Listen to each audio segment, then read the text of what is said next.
मिलिंद देवड़ा अपने नया कदम उठाने से पहले सिद्धिविनायक मंदिर पहुंचे और मंदिर जाने के दौरान उन्होंने इंडिया टीवी से एक्सक्लूसिव बात की। इस दौरान मिलिंद देवड़ा ने कहा कि वो विकास के नए मार्ग पर निकल पड़े हैं। मिलिंद देवड़ा अपने घर से बाहर निकल चुके हैं। ये उनकी गाड़ी है, देखिए बीच में मिलिंद देवड़ा बैठे हुए हैं, फोन पर लगातार बात कर रहे हैं। साइड में उनके जो सिक्योरिटी है वो बैठे हैं, उनके सेक्रेटरी बगल में बैठे हुए, उनकी वाइफ भी बगल में है। और विकास मार्ग पर मैं आगे बढ़ रहा हूं, ऐसा मिलिंद देवड़ा ने घर में से निकलते हुए कहा है। फिलहाल ट्रैफिक सिग्नल में रुके हुए हैं, कोशिश करते हैं। देखिए अभी ये यहाँ पर बात नहीं कर रहे हैं। एक छोटा सा रिएक्शन सर, एक छोटा सा सर, एक छोटा सा प्लीज सर, एक छोटा सा सर, प्लीज एक छोटा सा सर, एक छोटा सा। एक ही बात कहना चाहता हूँ कि मैं इन विकास के मार्ग पर चल रहा हूँ, बस यही कहना चाहता हूँ। कुछ टाइम में कुछ इमोशनल है, मैं भावुक हूँ और कुछ ही समय में आपको पूरी जानकारी हम देंगे। बहुत बहुत धन्यवाद, थैंक यू।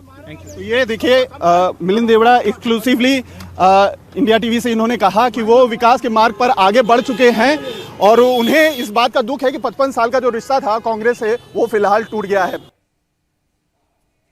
और कांग्रेस से इस्तीफे के बाद मिलिंद देवड़ा सिद्धिविनायक मंदिर पहुंचे, जहां उन्होंने गणपति के दर्शन किए और अब से थोड़ी देर बाद मिलिंद देवड़ा अपने दफ्तर जाएंगे, जहां वो अपने समर्थकों से मुलाकात करेंगे। फिर महाराष्ट्र के सीएम एकनाथ शिंदे के बंगले पर वो पहुंचेंगे, जहां वो शिवसेना शिंदे गुट में शामिल होने का औपचारिक ऐलान करेंगे। और ये तस्वीर आप देख सकते हैं, अपनी पत्नी के साथ वो पहुंचे थे सिद्धिविनायक मंदिर, जहां पर जाकर उन्होंने गणेश जी का, बप्पा का आशीर्वाद लिया और इसके बाद आज दोपहर ही वो शिवसेना शिंदे गुट में शामिल हो जाएंगे।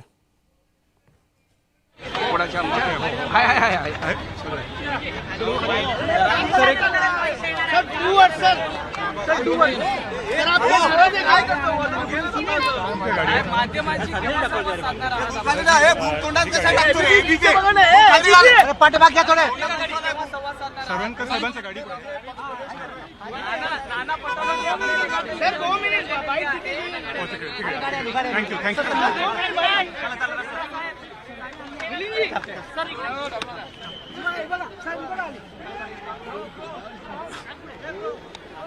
तो ये तस्वीरें आप देख रहे हैं, जहां पर मंदिर में दर्शन करने पहुंचे थे मिलिंद देवड़ा और उसके बाद वो जब बाहर निकले तो उनको मीडिया ने घेरा, जिसमें लगातार वही कह रहे हैं कि वो विकास के पथ पर आगे बढ़े हैं।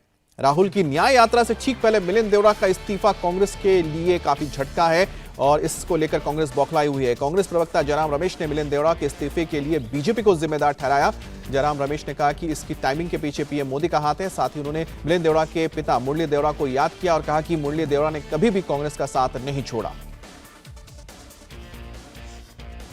मुरली देवड़ा हमारे वो बड़े नेता थे कांग्रेस पार्टी के। 30-40 साल तक वो नेता रहे, मंत्री रहे, सांसद रहे। उनकी दोस्ती सभी पार्टियों से हुआ करती थी, पर वो एक अटल और दृढ़ कांग्रेसी थे और उन्होंने कांग्रेस का कभी साथ नहीं छोड़ा। मैं आज मुरली देवड़ा जी को याद करता हूं। तो यहाँ पर जयराम रमेश को आप सुन रहे थे, जो ये कह रहे हैं कि उनके जो पिता थे वो कांग्रेस के बड़े नेता थे, उन्होंने कभी साथ नहीं छोड़ा, लेकिन बेटे मिलिंद ने उनका साथ जरूर छोड़ दिया है। हमारे साथ हमारे दो संवाददाता जुड़ गए हैं, दिनेश मौर्य हमारे साथ हैं, समीर भीसे भी है।